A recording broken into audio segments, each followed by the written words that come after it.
हमने कोई भी ऐसा काम नहीं किया है जिससे हम कानून को अपने हाथ में ले।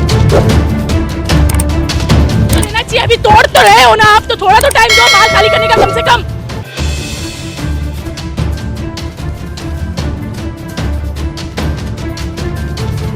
चिंता मत करो, माल निकाल के दे रहा हूँ, माल निकाल के दे रहा हूँ।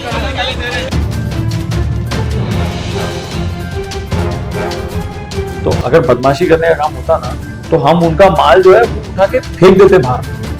हमने अपनी जो बाकी जितनी भी, मैं इसमें थोड़ा सा थैंक यू भी बोलना चाहूंगा बाकी के दुकान वालों को, उन्होंने भी सहयोग किया और जो जो जगह हमारे पास खाली पड़ी है आज वहां पर हमने उनका माल महफूज करके रखा हुआ है, कोई फेंका नहीं है, उनका सामान सलामत रखा हुआ है।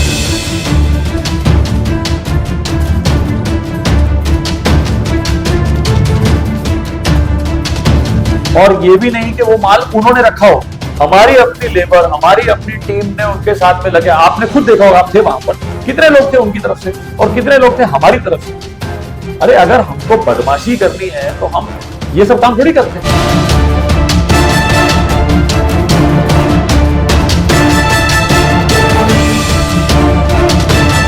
हम लोग नहीं भर रहा माल, वो लोग भर रहा, हम लोग माल भी नहीं भर रहा है, हमारा आदमी माल नहीं भर रहा, माल टीएमसी वाला माल भर रहा है।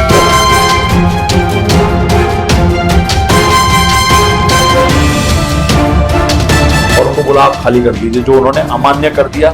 जब वो उन्होंने मान्य नहीं किया, जगह खाली नहीं की, हमारे पास तो दूसरा चारा नहीं बचा था, हमने एसआरए को लिखा।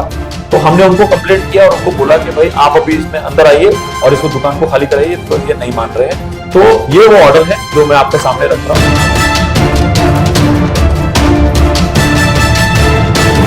लेकिन क्या अपना ओरली ऑब्जर्वेटरी का होगा, नहीं राइटिंग में नहीं, इसके लिए प्रॉब्लम है। तो आपने राइटिंग में क्यों नहीं किया? अभी वो तो हमारी गलती है, इसके लिए हम बात।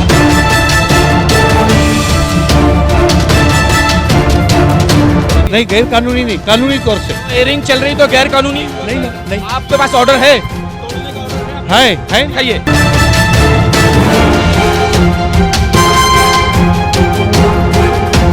आपको उस समय उस दिन कोई क्लैरिफिकेशन नहीं दे पाया क्योंकि उस समय एक प्रशासन की कार्रवाई चल रही थी। वो कार्रवाई में ये पेपर उस समय दिलाना या देना थोड़ा मुश्किल भी था और नामुमकिन भी था।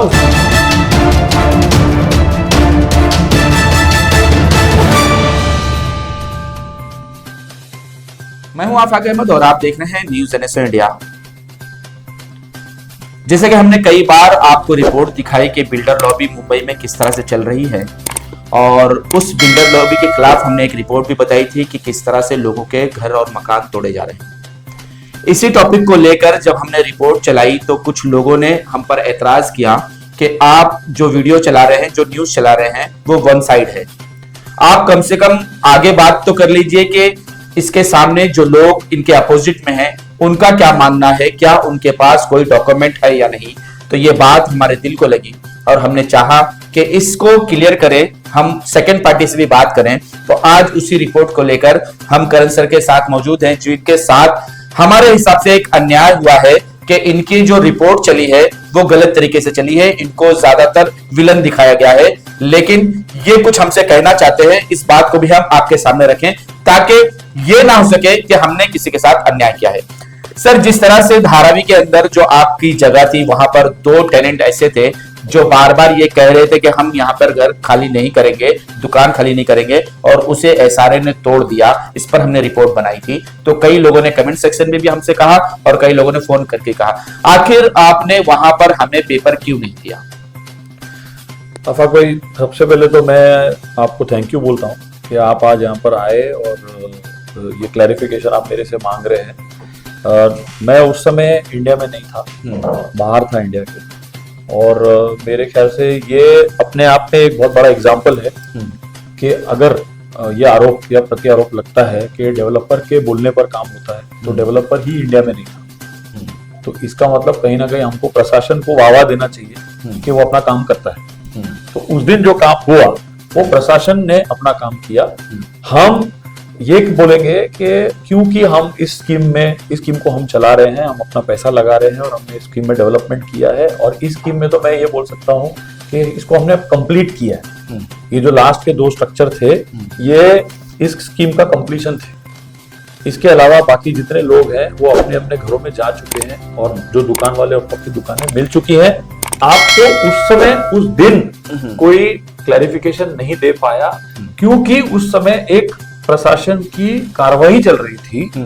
वो कार्रवाई में ये पेपर उस समय दिलाना या देना थोड़ा मुश्किल भी था और नामुमकिन भी था। उसकी वजह यह है कि बैठ के वहां पर डॉक्यूमेंट दिए नहीं जा सकते थे।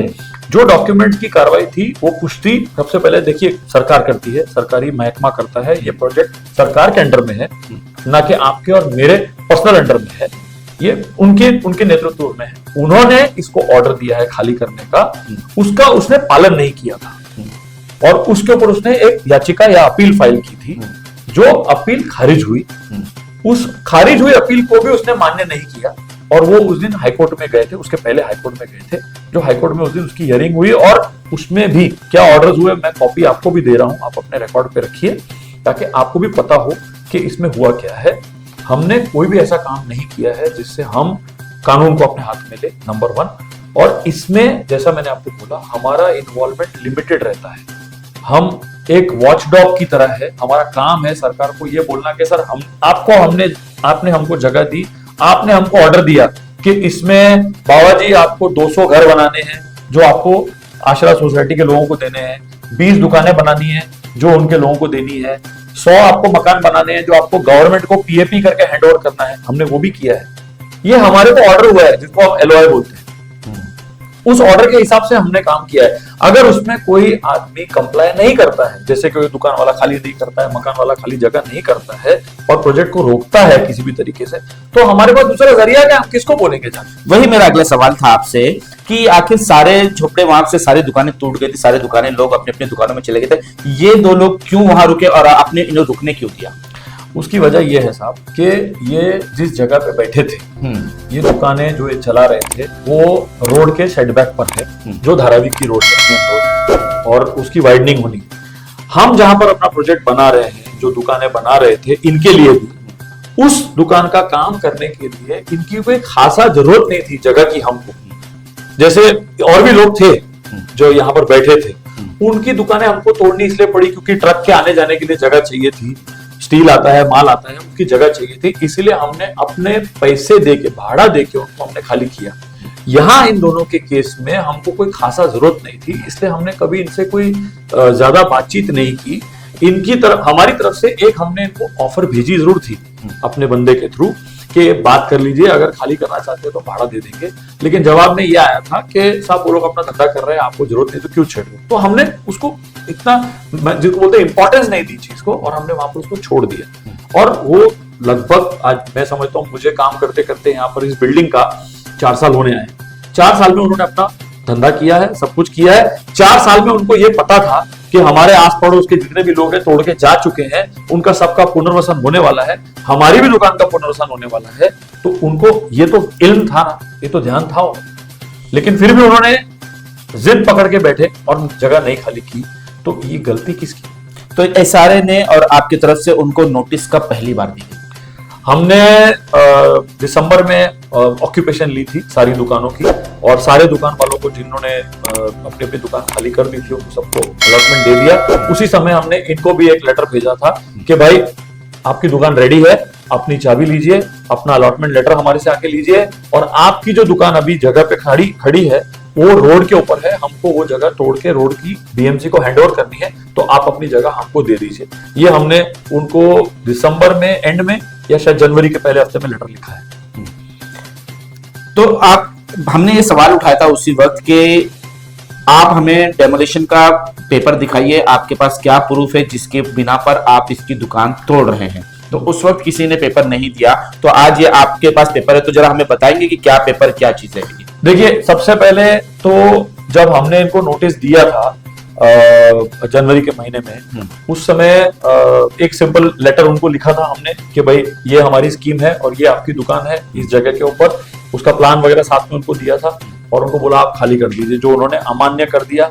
जब वो उन्होंने मान्य नहीं किया, जगह खाली नहीं की, हमारे पास कोई दूसरा चारा नहीं बचा था। हमने एसआरए को लिखा कि आपके पास में एक प्रावधान है, क्रिया है, जिसको सेक्शन 33-38 बोला जाता है, वो प्रचलित है बंबई में इस नाम से, तभी सारे स्ट्रक्चर टूटते हैं।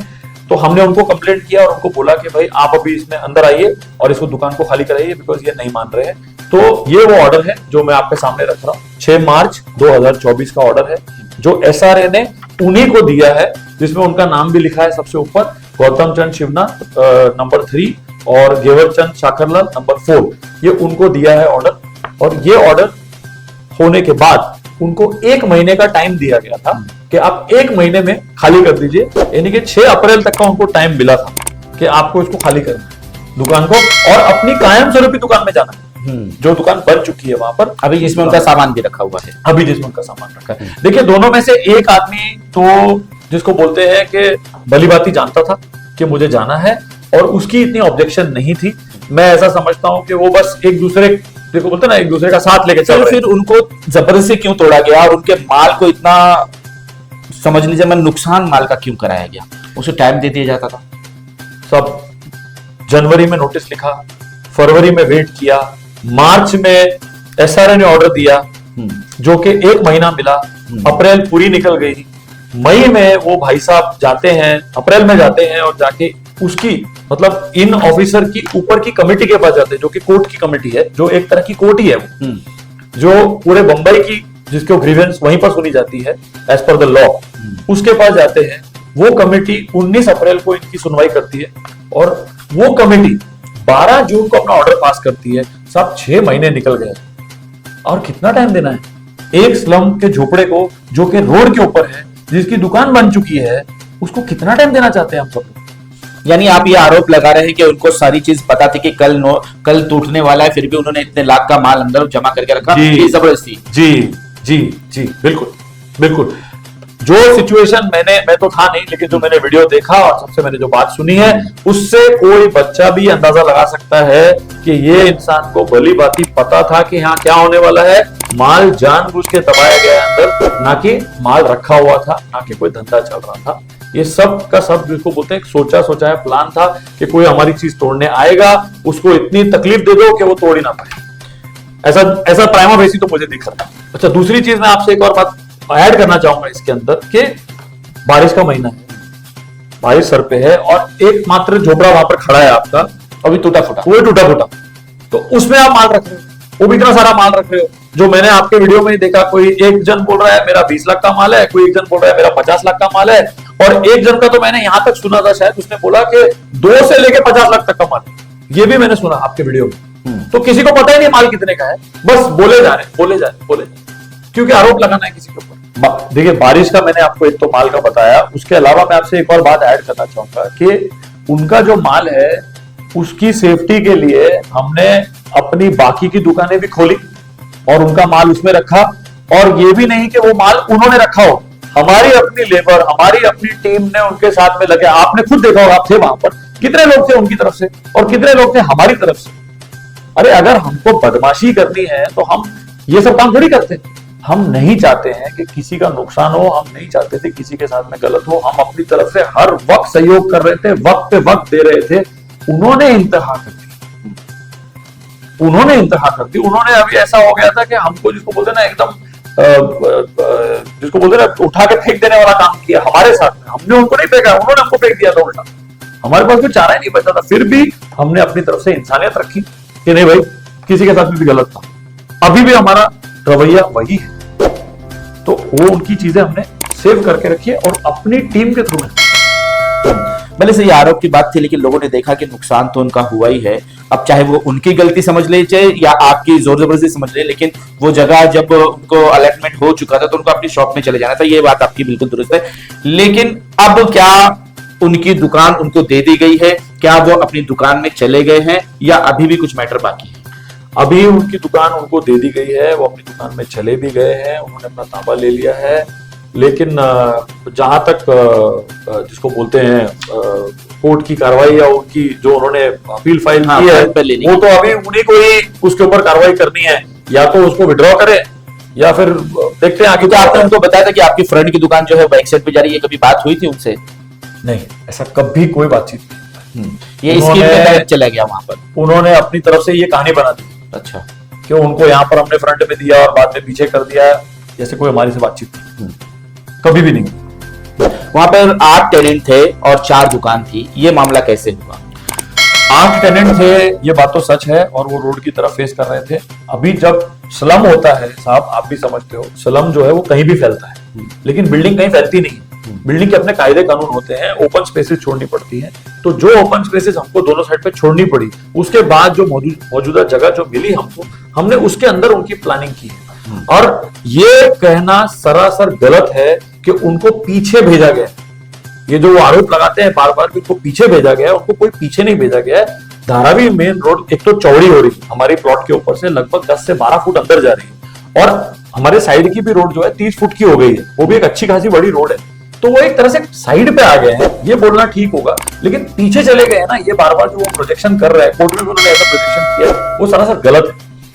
एक मैं ये बोलूंगा कि अगर आप मेन रोड जहां पर हमारी बिल्डिंग आज है, वहां से अगर आप मापेंगे भी तो शायद तीसरा शटल इनका पड़ता है। तो कोई भी दुकान 5, 7, 8 फुट होती है, तो क्या 15, 20 फुट अंदर गए? पीछे चले गए बार बार बोलना तो एकदम आरोप लगाने वाली बात है। तो ये दुकान उनको कब दी गई थी? हमने तो जनवरी में उनको दे दी थी, वो लेने के लिए तैयार नहीं। अच्छा, जनवरी में ही आपने अलॉटमेंट दे दिया था उनको कि आपका दुकान ओके है, ले जाइए। जी साथियों, बात तो बहुत सारी थी, काफी बातें थी उसमें, लेकिन हमने जो देखा था वो ये देखा था कि बिल्डर लॉबी हावी हो रही है, और उसी पर हमने रिपोर्ट बनाई थी कि किस तरह से ये मामला था। लेकिन आज ये स्पष्ट हो गया है कि गलती इसमें बल्कि टेनेंट की भी है, क्योंकि उनको जब नोटिस दे दी गई थी तो वो बार बार हाई कोर्ट में भाग रहे थे, और जब वो जिस तरह से वो स्टे के लिए भाग रहे थे, उस टाइम उन्हें ये चाहिए था कि अपने माल को वो सही से किसी सेफ जगह पे रखते, क्योंकि जाहिर सी बात है बरसात का महीना था, कभी भी कुछ भी हो सकता था। वो तो ईश्वर की मेहरबानी समझिए कि उस दिन बारिश नहीं हुई थी, वरना ये माल भी पानी में चला जाता। तो ऐसे में आरोप प्रत्यारोप एक दूसरे पर लगते रहे हैं, और जब हम बात करते हैं तो क्लियर होता है कि मामला क्या था, और वही चीज लेकर आज हम आपके सामने बैठे हैं। कल को कोई ये ना समझे कि हमने बिल्डर से कोई सेटलमेंट किया है या किसी तरीके की कोई बात की है। उनके दिल की जो बात थी वो लोगों के सामने रखना चाहते थे, जो सो हम उनके पास आ गए और उनसे ये बात करना चाहा। तो इसी तरह की कई खबरें हम आपके साथ लाते रहेंगे, और आप हमारा साथ देते रहिए और देखते रहिए न्यूज़ NSO इंडिया।